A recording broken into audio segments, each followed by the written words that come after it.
Viewers, first of all, I would like to welcome to all of you in my YouTube channel. Today we will discuss a very important topic that is actually concerned with the students' matters issues regarding the research, as the students are very much concerned how to select the topic of the research, how to choose the problem statement, and further they can start their research on the topic, what type of variables, what type of independent variable, what type of dependent variable will be in their problem statement. So this is a matter of concern, much more concern for all the students if they are studying in their BS level, and if they are studying in MSc, and if they are studying in MPhil level, as well as if they are studying in PhD level. All the students are facing very issues, very much problems regarding the selection of the topics and further how they continue their research. So today the purpose of my this lecture is to facilitate to all those students who are facing such type of problems in their research. So we will formally start our lecture with the problem statement. So let's go to the slides and we will discuss in depth from our lecture.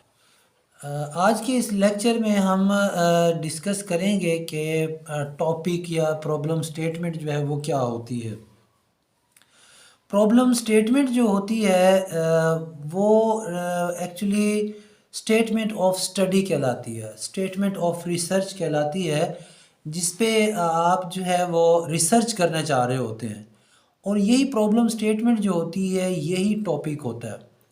अब बात ये है कि topic कैसा होना चाहिए, किस तरह जो है वो बनाना चाहिए, ये एक मैटर ऑफ कंसर्न होता है स्टूडेंट्स के लिए कि सिलेक्शन ऑफ टॉपिक जो है वो किस तरह जो है वो की जाए। तो सबसे पहले मैं इस चीज़ पे बात करूँगा कि टॉपिक जो होता है उसमें जो हम स्टडी करते हैं वो कोई करंट फिनोमेना या करंट प्रॉब्लम या करंट इशू कम्युनिटी के अंदर जो है वो चल रहा होता है, जो कि मैटर ऑफ कंसर्न होता है इंडिविजुअल्स का, या इंडिविजुअल्स उसको फेस कर रहे होते हैं। जिसकी मैं एग्ज़ाम्पल दूंगा, जैसे अभी एक कोरोना वायरस की वेव जो है वो चली, सेकंड वेव चली, थर्ड वेव चली। इससे पहले अगर हम देखें तो डेंगू का जो है वो एक फेज़ आया, और इसी तरह कोई एपिडेमिक जो है वो चल पड़ती है कम्युनिटी के अंदर, उसकी जो है वो प्रेवलेंस पे जो है वो बात की जा सकती है, कॉजेज़ पे जो है वो बात की जा सकती है, कम्युनिटी जो है उसको किस तरह फेस कर रही है उस पे जो है वो बात करनी चाहिए, उस पे जो है स्टडी करनी चाहिए।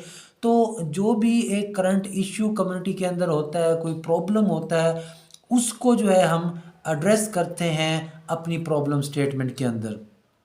फॉर एग्ज़ाम्पल कोरोना वायरस की वजह से मेंटल हेल्थ इश्यूज़ बहुत सारे आए, उसको भी आप स्टडी कर सकते हैं अपनी प्रॉब्लम स्टेट में, रिसर्च स्टेटमेंट में टॉपिक वही होता है। और इसी तरह फॉर एग्ज़ाम्पल जिस तरह डेंगू फीवर है उस पे भी बात की जा सकती है। वो हर जब वेदर जो है वो चेंज हो रहा होता है, सर्दियों में इसके इंसिडेंस जो है वो ज़्यादा केसेस जो है वो आने लग जाते हैं। So many issues are prevailing in the community. तो किसी भी चीज़ को जो है वो लेकर जो है वो स्टडी किया जा सकता है। वो स्टूडेंट्स की एजुकेशन के रेफरेंस से भी इश्यूज़ हो सकते हैं, स्टूडेंट के पर्सनल जो रेजिडेंशियल इश्यूज़ जो है वो हो सकते हैं, स्टूडेंट के लर्निंग प्रॉब्लम्स जो है वो हो सकते हैं, इकोनॉमिक प्रॉब्लम्स जो है वो हो सकते हैं, जॉब्स जो कर रहे हैं उनसे जॉब से रिलेटेड प्रॉब्लम्स जो है वो हो सकते हैं, वुमेन के इश्यूज़ हो सकते हैं, सिक्योरिटी के इश्यूज़ हो सकते हैं, क्राइम्स के इश्यूज़ जो है वो हो सकते हैं, बहुत सारे इश्यूज़ हो सकते हैं। जिस तरह अब अभी एक फ़ेज़ आया पाकिस्तान के अंदर, बहुत बड़ा फ़ेज़ जो था फ्लड का, जो कि पूरी तारीख़ के अंदर पाकिस्तान का जो बहुत ही रिस्क आया और बहुत ही डिवास्टेटिंग इफ़ेक्ट आया फ्लड की वजह से। बहुत से लोग जो है वो बेघर हो गए, उनका मेंटल लॉस हुआ, उनका मटेरियल लॉस हुआ, तो उनको भी स्टडी किया जा सकता है। तो वो गैप जो लिटरेचर आपको दे रहा हो कि इस पे जो है वो स्टडी नहीं हुई, तो उस गैप को आइडेंटिफाई करके उसको अपना जो है वो टॉपिक जो है वो बनाना चाहिए। वही प्रॉब्लम स्टेटमेंट होती है, वही टॉपिक होता है। फॉर एग्जांपल, अब कोरोना वायरस का नाम ही नहीं था, सबसे पहले कोई नाम नहीं था कोरोना वायरस का। तो कोरोना वायरस आया, गैप इन रिसर्च था, लोगों ने रिसर्चेज की, स्टूडेंट्स ने रिसर्चेज की, साइंटिस्ट ने रिसर्चेज की। और उस अब देखें, अब आप गूगल पे अगर जाते हैं कोरोना से रिलेटेड रिसर्चेज देखते हैं तो आपको बहुत सारी रिसर्चेज जो है वो मिल जाती हैं। तो वो गैप जो है, एक जो लिटरेचर के अंदर रिसर्च गैप जो आ रहा होता है, उसको आइडेंटिफाई करके उसको जो है वो फिल किया जाता है। न्यू रिसर्चेज जो है वो की जाती हैं, न्यू फाइंडिंग्स जो है वो ली जाती हैं कि न्यू फाइंडिंग्स जो है वो क्या आ रही हैं। तो ये जो है एक प्रॉब्लम स्टेटमेंट होती है, टॉपिक होता है, जिसको जो है वो लेकर जो है वो स्टूडेंट आगे की तरफ चलता है, उस पर जो है वो स्टडी करता है। अब बात ये है कि इस प्रॉब्लम स्टेटमेंट के अंदर क्या होना चाहिए, कितने वेरिएबल्स होने चाहिए, क्या इसमें डिस्कस होता है, वो हम अगली स्लाइड में जो है वो देखते हैं। तो variables of the problem of the topic, आप इन वेरिएबल्स में डाइवर्सिटी ला सकते हैं। एक इंडिपेंडेंट वेरिएबल हो सकता है जिसका इफ़ेक्ट आप जो है वो डिपेंडेंट वेरिएबल पे देख रहे होते हैं। एक इंडिपेंडेंट वेरिएबल हो सकता है, एक डिपेंडेंट वेरिएबल हो सकता है, दो इंडिपेंडेंट वेरिएबल्स हो सकते हैं, एक डिपेंडेंट वेरिएबल हो सकता है, तीन इंडिपेंडेंट वेरिएबल हो सकते हैं, दो डिपेंडेंट वेरिएबल हो सकते हैं, मीडिएटिंग वेरिएबल्स हो सकते हैं, मॉडरेटिंग वेरिएबल्स हो सकते हैं।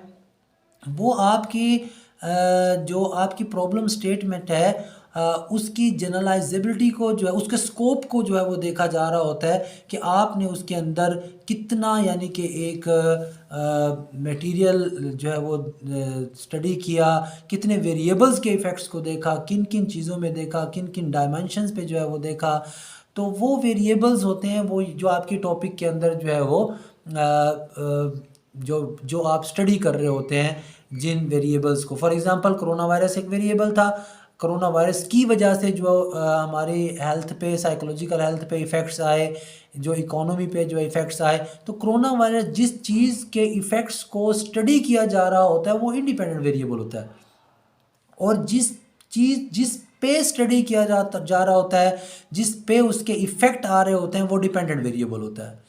तो इसी तरह डायरेक्ट इफ़ेक्ट को हम देखते हैं, इनडायरेक्ट इफ़ेक्ट्स वेरिएबल्स को जो है वो देखते हैं कि कौन से वेरिएबल ऐसे हैं जो डायरेक्टली जो है इंडिपेंडेंट डिपेंडेंट वेरिएबल पे इफेक्ट कर रहे हैं, इनडायरेक्टली जो है कर रहे हैं। तो वो एक बहुत लंबी सी डिस्कशन जो है वो हो जाएगी। यहाँ हम सिर्फ ये देखते हैं कि टॉपिक के अंदर वेरिएबल्स होते हैं, उन वेरिएबल्स को जो है हम स्टडी करते हैं। फॉर एग्जांपल, आप जॉब स्ट्रेस का इफ़ेक्ट जो है वो देख रहे हैं वर्क परफॉर्मेंस पे, तो जॉब स्ट्रेस एक इंडिपेंडेंट वेरिएबल है, उसका इफ़ेक्ट जो आप देख रहे हैं वर्क परफॉर्मेंस पे, वो डिपेंडेंट वेरिएबल है। तो इस तरह दो भी इंडिपेंडेंट वेरिएबल हो सकते हैं कि आप कह सकते हैं कि जॉब स्ट्रेस और जो है वो मेंटल स्ट्रेन या और भी वेरिएबल शामिल कर सकते हैं। जॉब स्ट्रेस के साथ उसका इफ़ेक्ट जो है वो देख सकते हैं, वर्क परफॉर्मेंस पे देख सकते हैं, क्वालिटी ऑफ लाइफ पे, दो डिपेंडेंट वेरिएबल पे देखा जा सकता है। जिस तरह हम कहते हैं कि effects of stress, anxiety, depression on work performance, तो तीन इंडिपेंडेंट वेरिएबल हो जाएंगे। एक वर्क परफॉर्मेंस जो है वो डिपेंडेंट वेरिएबल हो सकता है। तो आप अपने टॉपिक में वेरिएबल्स जो है वो फ्रेज इसी तरह से कर सकते हैं। आप दो वेरिएबल का देखना चाह रहे हैं, तीन वेरिएबल का देखना चाह रहे हैं, वो टॉपिक में आप जो है वो देखते हैं। अब जो है वो मेन कंसर्न ये होता है कि हम इन वेरिएबल्स को किस तरह जो है वो मेजर करेंगे।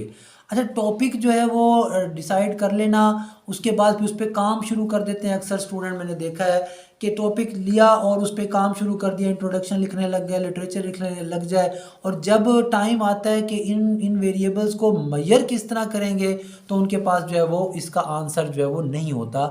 तो मैं यहाँ पर जो है वो ये सुजेस्ट करूँगा तमाम उन सुनने वाले स्टूडेंट्स को जो मेरी इस लेक्चर को जो है वो सुन रहे हैं, कि वेरिएबल जो है जब आप टॉपिक जो है वो सिलेक्ट कर लेते हैं, तो उस वक्त तक आप जो है वो आगे ना जाएं जब तक आपको उसका मोड ऑफ मेजरमेंट या उन वेरिएबल्स को आप किन स्केल्स के ज़रिए जो है वो मेजर करेंगे वो आपके पास मौजूद नहीं है, तो आपके लिए वो टॉपिक जो है वो यूज़लेस है।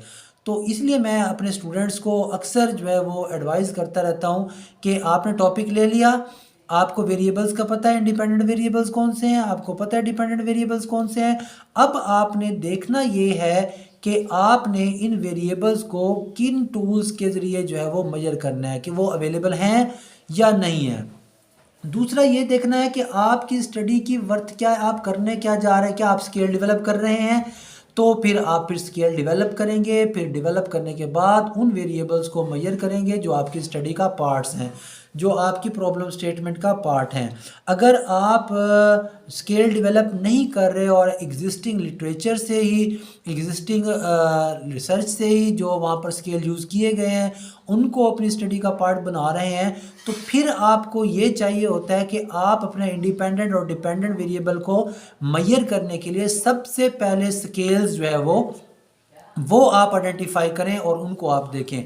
अच्छा, स्केल को आइडेंटिफाई कर लेना ही काफ़ी नहीं होता, आपको ये देखना होता है कि इन स्केल्स को आइडेंटिफाई करने के बाद आपके पास क्या उसका स्कोरिंग क्राइटेरिया आपको पता है कि किस तरह का है। अच्छा, आपको उन स्केल्स के ऑथर्स का पता है कि वो स्केल्स के ऑथर जो है वो कौन है। क्या आपके पास उन स्केल्स को यूज़ करने की जो है वो परमिशन जो है वो मौजूद है, पड़ी उन्होंने दी हुई है। क्या आपका वो स्केल जो है आपके इस कल्चर के अकॉर्डिंग जो है अडॉप्ट हुआ है, क्या वो सेम मीनिंग्स देता है, क्या वो स्केल जो है वो वैलिड है, क्या वो स्केल जो है वो रिलायबल है या नहीं। अगर वैलिड नहीं है, रिलायबल नहीं है तो आप यूज़ नहीं कर सकते। अगर आपके पास उसका मोड ऑफ स्कोरिंग नहीं पता आपको कि इसको किस तरह जो है आपने स्कोर करना है, तो फिर भी आपको एक प्रॉब्लम आती है, आप जो है वो उसको यूज़ नहीं कर सकते। तो ये सारी चीज़ें जो हैं ये आपको जो है वो स्टार्ट करने से पहले देखनी चाहिए। टॉपिक आपने ले लिया, आपको इन स्केल मौजूद नहीं है, तो आप जो है वो आप कंफ्यूज हो जाते हैं बाद में कि हम किस तरह जो है इसको स्टडी करें, किस तरह हम वेरिएबल्स को जो है वो मेजर करें। तो ये सारी चीज़ें लाजमी आपके पास जो है वो होनी चाहिए। टॉपिक हो आपका करंट कम्युनिटी के अंदर जो इशू है वो आपने डिसाइड कर लिया, आपकी स्टडी के वेरिएबल्स आपको पता हों, उसके बाद उन वेरिएबल्स को मेजर करने के लिए आपके पास कौन कौन से टूल्स हैं, क्या वो अवेलेबल हैं, उनके ऑथर का नाम, उनके ईयर्स का नाम, किस ईयर में बने।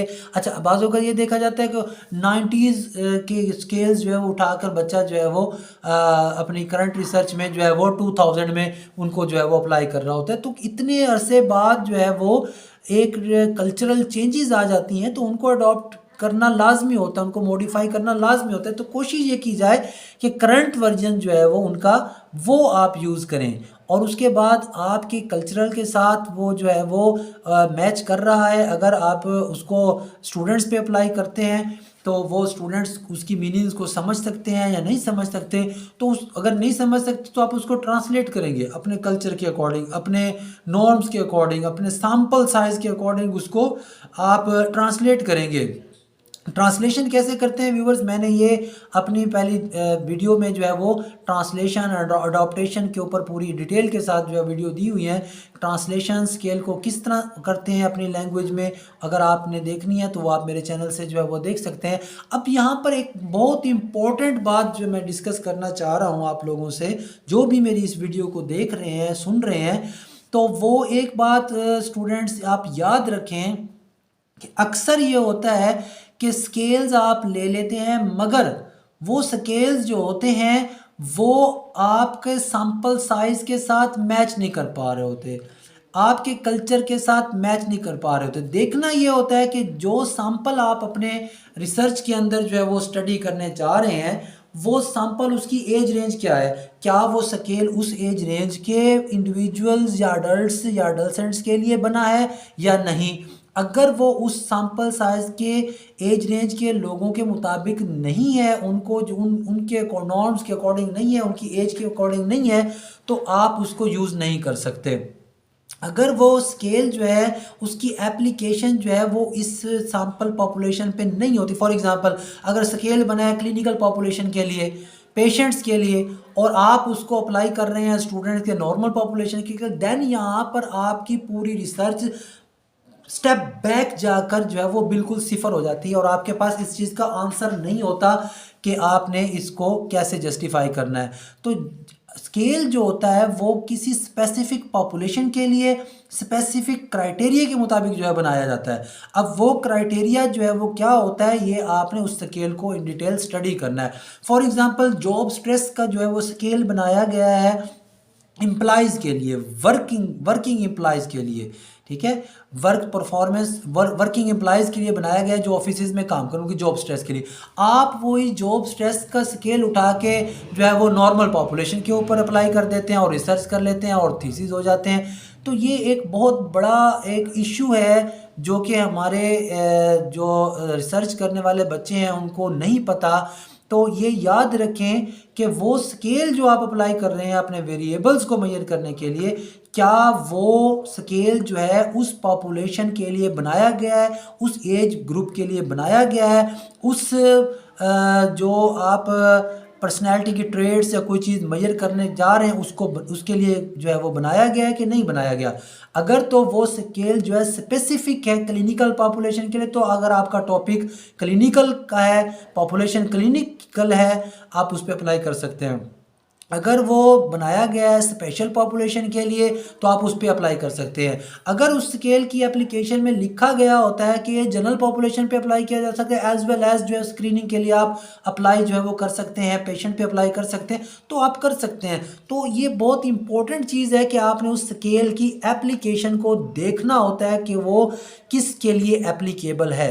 ये बहुत इंपॉर्टेंट पॉइंट होता है। लोग एमफिल कर जाते हैं, जब बाद में देखा जाता है तो वो स्केल उन्होंने यूज़ किया उसकी सैंपल पॉपुलेशन के साथ जो है वो एप्लीकेशन मैच नहीं कर पाते, तो ज़ीरो हो जाती है सारी रिसर्च।